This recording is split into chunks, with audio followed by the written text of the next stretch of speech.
और आइए आगे बढ़ते हैं। अब खबर रूस यूक्रेन फ्रंट से आपको बताते हैं। खार्किव में यूक्रेनी फोर्स का हमला देखने को मिला है। इस्कंदर बैलिस्टिक मिसाइल से हमला हुआ है। 2 पुलिसकर्मियों की मौत भी हो गई है, 30 घायल हुए हैं।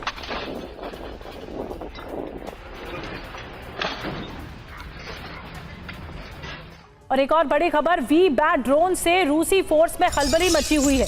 वी-बैट ड्रोन से रूसी ठिकानों पर हमले हुए हैं। ड्रोन अटैक में कई रूसी सैन्य ठिकाने तबाह हो गए। यूक्रेन ने अमेरिका से और वी-बैट ड्रोन मांगे हैं। तो यूक्रेन की ओर से एक बार फिर मांगा गया है कि और वी-बैट ड्रोन दिए जाएं अमेरिका से। यूक्रेन का एक जबरदस्त पलटवार सामने आया है। जो रूसी सैन्य ठिकाने हैं वहां पर अटैक हुआ है इन ड्रोन से।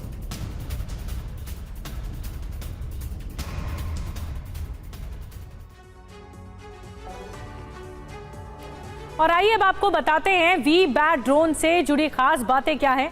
आपके लिए जो जानना जरूरी है कि क्यों खास होते हैं वी-बैट ड्रोन। इसकी वजह से यूक्रेन अमेरिका से और वी-बैट ड्रोन देने की मांग कर रहा है। अब देखिए, यूएस नेवी 2021 से ड्रोन की टेस्टिंग कर रही थी। यूक्रेन को जून 2024 में अमेरिका से ड्रोन मिले। ड्रोन 500 किलोमीटर तक उड़ान भरने में सक्षम है। ड्रोन की मदद से रूसी एयर डिफेंस तबाह किया गया। ड्रोन से एयर डिफेंस पर सटीक जानकारी मिली है। सटीक जानकारी से हाइमार्स मिसाइल से हमला किया गया। तो ये है खासियत जो वी-बैट ड्रोन है उसकी। नवंबर में ही यूक्रेन हार जाए या सरेंडर को मजबूर हो जाए तो किसी को हैरानी नहीं होनी चाहिए। ऐसा इसलिए क्योंकि रूसी सेना यूक्रेन की धरती को जिस तरह से जला रही है उससे यूक्रेन के अस्तित्व पर संकट मंडराने लगा है।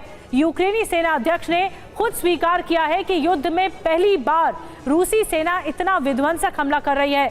नेटो यूक्रेन को मेंबरशिप देने की तैयारी कर रहा है और इस बात से भड़की रूसी सेना यूक्रेन का वजूद खत्म करने के लिए ऐसे ड्रोन से हमले कर रही है जिससे थर्मोबैरिक वॉरहेड लगे हुए हैं।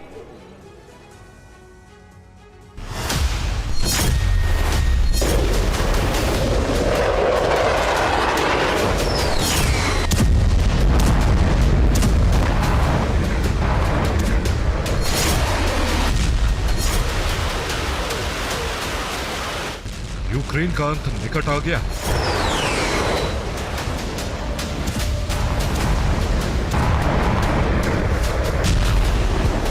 कीव का बचना अब असंभव लग रहा है।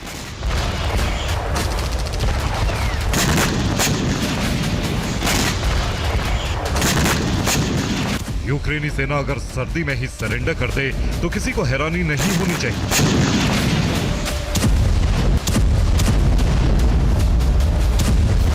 युद्ध को 3 साल पूरे होने वाले हैं, लेकिन ये पहली बार है जब रूस यूक्रेन की धरती पर इतने बड़े और खतरनाक हमले कर रहा है। ये बात हम नहीं बल्कि खुद यूक्रेन कह रहा है। यूक्रेनी सेनाध्यक्ष अलेक्जेंडर साइरेस्की ने कहा है कि युद्ध की शुरुआत के बाद से रूस सबसे खतरनाक हमले कर रहा है।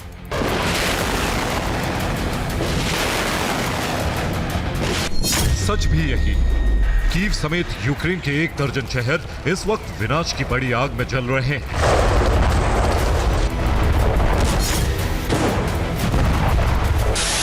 रूस कीव में 48 घंटे से जबरदस्त हमले कर रहा है। बीती रात रूस ने कीव में 5 घंटे तक हमला किया।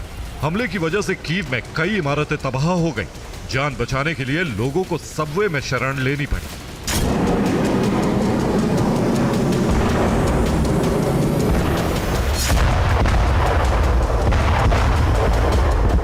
जिस तरह कीव जल रहा है उसी तरह यूक्रेन के कई प्रांत भी बारूदी आग में भस्म हो रहे हैं।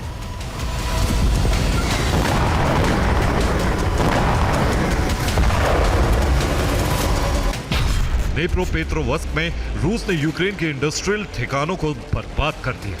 खेरसोन में रूस के हमले से 3 लोगों की मौत हो गई। खेरसोन में ही रूस ने यूक्रेनी सेना की टुकड़ी को खत्म कर दिया।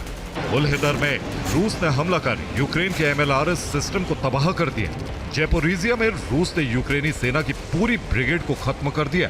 खार्किव में रूस ने यूक्रेनी सेना के ठिकाने को जला दिया।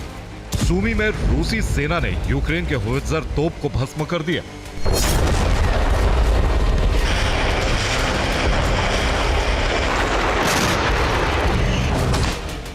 रूस के हमले में यूक्रेन के अंदर बहुत बड़ा सैन्य संघार हुआ है। डोनेस्क में यूक्रेन के 505 सैनिक मारे गए, ज़ेपोरिजिया में 60, खार्किव में 30, कुर्स्क में 150 यूक्रेनी सैनिक मारे गए। इस तरह 24 घंटे के अंदर यूक्रेन के 745 सैनिकों का अंत हो गया। रूस ने एक हफ्ते में यूक्रेन में बहुत विध्वंसक हमले किए हैं।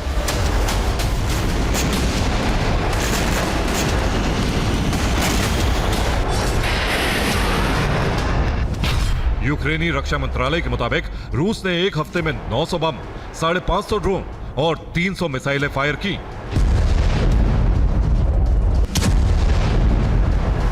यूक्रेनी राष्ट्रपति व्लादिमीर ज़ेलेंस्की के मुताबिक रूस यूक्रेन में हर रोज 2000 ड्रोन फायर कर रहा है।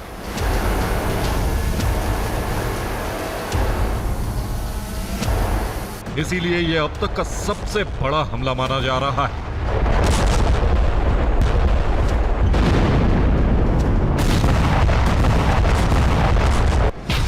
यूक्रेन के राष्ट्रपति व्लादिमीर ज़ेलेंस्की का दावा है कि अक्टूबर में रूस ने हर दिन 2000 ड्रोन से हमले किए।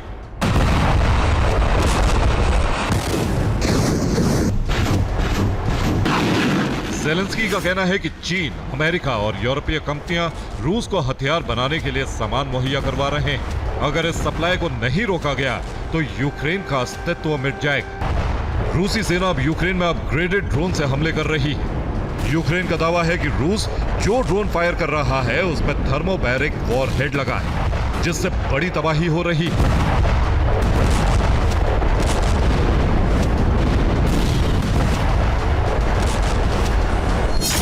इन सब के बीच रूसी सिक्योरिटी काउंसिल के डिप्टी चीफ दिमित्री मेदवेदेव ने कहा है कि अगर यूक्रेन को नाटो की सदस्यता मिली तो महायुद्ध तय है। रूसी सेना नाटो से महाजंग के लिए तैयार है।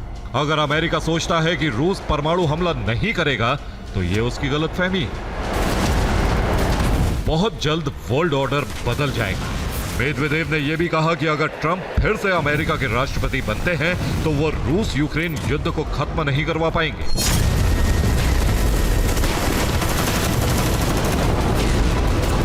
अगर वो ऐसी कोशिश करेंगे तो उनकी हत्या भी हो सकती है। अमेरिका में सत्ता परिवर्तन से रूस पर कोई असर नहीं पड़ेगा।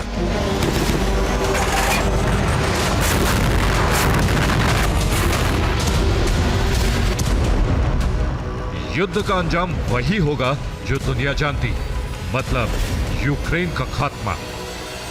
Bureau report, TV9 Bharatvarsh.